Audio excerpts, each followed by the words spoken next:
Hello and welcome into Pat's Latest. I'm your host, Mike Gambardella, and a tough day at training camp for your New England Patriots involving several injuries on top of what we already knew about Christian Gonzalez, the latest on his injury, as well as the newest New England Patriot that is going to be joining the 90-man roster, and that means somebody is off. We have that for you, including Drake May's tough day at camp. But before we get into everything, make sure you go down, subscribe for the channel, get in the comments, and let us know what you think about all the injuries sustained by the Patriots here at the start of training camp, and are they in a position to overcome everything that is coming their way. Additionally, make sure you give us a like if you like what you hear, and go back and check out all of our old episodes after this one. And today we start indeed with the latest on Christian Gonzalez, and the latest rumor is that he could potentially be out until week 1. The good news is that he's out to week 1 and could be ready to go. There are varying degrees of seriousness for his what appears to be a hamstring injury, and that could range from day to day, week to week, or hold out until the NFL season actually starts. But that does mean that Christian Gonzalez is expected to make a full recovery from his ailment right now and should be ready for week 1 when the Patriots square off against those Las Vegas Raiders.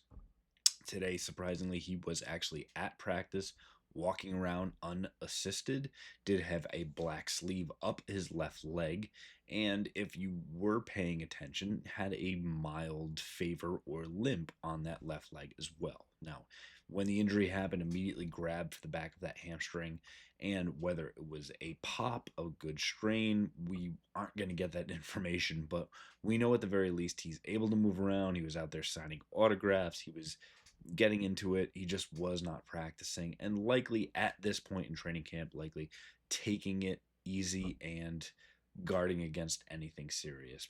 Better to err on the side of caution in instances like this and see how they play out on the back end. Now, obviously, that's not what you want to hear, but for your star defensive player, get him out there when he's ready and get ready for week 1. Unfortunately, that is part of many different starters for the Patriots who have been dinged up or injured at the start of training camp. Obviously, Christian Gonzalez, the top one of that list. Unfortunately, Morgan Moses, the free agent addition at right tackle, left practice as well. We've seen Demontre Jacobs fill in at right tackle, so he took over that spot entirely. And again, he'll need to be up to speed and be ready to take on the challenge should anything happen to Morgan Moses. And I think at this point, again, little dings and dents, if you will, as you're hurt versus injured, as they like to say in football terms. Just getting hurt from here or there is different than being injured and unable to play or unable to practice. And you want to take your time with the veterans, which is why another one, Carlton Davis, who was expected to pair with Christian Davis and become this dynamic duo at your cornerback spots. Now suddenly are both out. Carlton Davis missed practice again after missing several, coming back and practicing, and now missing another day. Now again, is this just smart coaching and player management by Mike Vrabel and company to say, look, we know what you can bring to the table, we know what you offer, let's not put you in harm's way? Or is this something more serious? It is something to monitor moving forward, but again, it's not what you want to see, especially for key players at the cornerback and tackle positions, which are some of the most important in the NFL today. Additionally, the Patriots actually lost their starting fullback, the undrafted free agent from Northern Illinois, Brock Lampy, who I actually had making this roster at the start because of Josh McDaniels' propensity to like a fullback on his roster, and had been in the packages as a starter and go out there and get the job done. Unfortunately, has now been placed on injured reserve, and that means his season is over. And not only that, moving away from Lampy and opening up a roster spot, which means that Brock will not be on the roster here in 2025. And do not be surprised if Elliott Wolf and the rest of the Patriots brain trust decide to go do their due diligence and see what other fullbacks are currently out there. I truly think that Josh McDaniels liked the opportunity to have a guy like that out there to give a different look, to be able to do things differently in short yardage. You think back to having the Browns stand out in James Devlin at that fullback position. Can actually, I thought Brock Lampy perfect to kind of take that third tight end option, where is that H back at times. It will be very interesting to see where the Patriots kind of go from here. But again, tough news for Brock Lampy, and now Lampy at fullback, Carlton Davis at cornerback, the opposite side with Christian Gonzalez and Morgan Moses. That is four starters with major injuries that either end their season, potentially end their training camp, or put them out for extended injury time. A tough couple 24 hours or days here for your New England Patriots. Additionally, looking over at what's going to happen with the roster spot for Brock Lampy, actually opens one up, and a new addition for your New England Patriots, as the Pats have officially signed former Michigan Panthers linebacker. And that should sound funny to you because that is the USFL signing. But RJ Moten joins the Patriots now as that 90th player. He had time in college at Michigan and at Florida. And, in 47 collegiate games, he has had 88 tackles, 2 sacks, and 5 pass breakups. Unfortunately, not good enough for him to get drafted. But the UFL did take notice and brought him in. He did play one game for those Michigan Panthers. And at 6 feet and 225 pounds, he is a force to be reckoned with and should actually get a fair amount of opportunities now with Jelani Tavai's injury at the linebacker position. Opens up some further opportunity, and it's interesting to kind of see where the Patriots kind of ranked their potential free agent ads should roster spots become available. And as soon as Brock Lampy's spot goes to IR and opens something up, Moten was the first call that Elliott Wolf made. So clearly they liked what they saw. They see an opportunity for him to come in here and potentially succeed.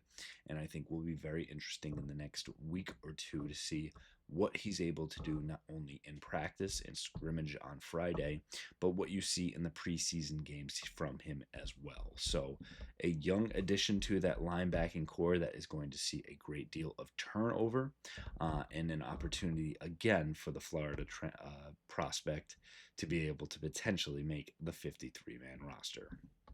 For a guy that is absolutely a shoo-in for the 53-man roster in Drake May, and we always want to keep a close eye onto what is going on with him. And for all accounts, Drake May has had great success across the board through the training camp, mini camp, OTAs, and now into full training camp. But on Tuesday, he did struggle a bit, and it was a bit of a rough going for him, especially in 11 on 11s, which is the most important part. You can take what you want in drills, one-on-ones, 7 on 7s, etc. But when you finally get down to it, putting all 22 guys out on the field, what you're able to do there is probably the most important.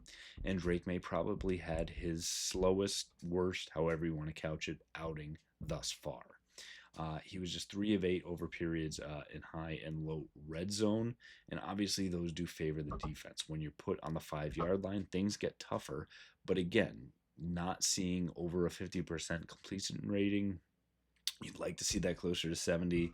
Again, in the red zone, it is tougher. Now, yes, he did get multiple touchdowns to Stephon Diggs as well as one to Kyle Williams and had a QB run as well. But he did not look overly accurate. And again, that shortened field really does play a factor when you're dealing with 15 yards as opposed to 100. But he had several misses in those outings. And again, you want to give a tip of the hat to the defense for making life hard. The end zone line does play a factor as well. But there were some inaccuracies and some faults in the game of Drake May. And again, for a second-year player who did not start the whole season as a rookie, he's going to have these growing pains. And unfortunately, you look at the worst of the showings, he had a fumbled snap coming across with Garrett Bradbury as well. And to that end, it looks like Garrett Bradbury will be the starter at center because it looks like Cole Strange is taking a step back. It looks like Jared Wilson will actually be the potential starter at left guard because he got the first crack at it here again. And if that holds true, you're looking at rookies starting at both left tackle and left guard in front of Drake May, which should be a daunting thing. But when you have an offensive line that had such turnover and such, well, let's call it bad play at the offensive line overall last year, it brings you to that point. So with some protection breakdowns in front of Drake May in those sessions, that's not what you want to see. You're going to want those rookies to get up to speed as quickly as possible and see how it plays out. Again, we'll see how it goes for the rest of this week here. Scrimmage on Friday, just a week away from that first preseason game. Things are coming quick for us for your New England Patriots, and we'll continue to have everything for you here on Pat's Latest. If you want to know exactly what's going on, make sure you go down and subscribe to the channel. Get in the comments. Let us know what you think about all the injuries. Who should start on the offensive line in front of Drake May, and is he able to overcome one bad day out on the field? Make sure you give us that like and go back and check out all of our old episodes after this one. And we'll continue to have all for you right here on Pat's Latest. Fight on, Foxborough.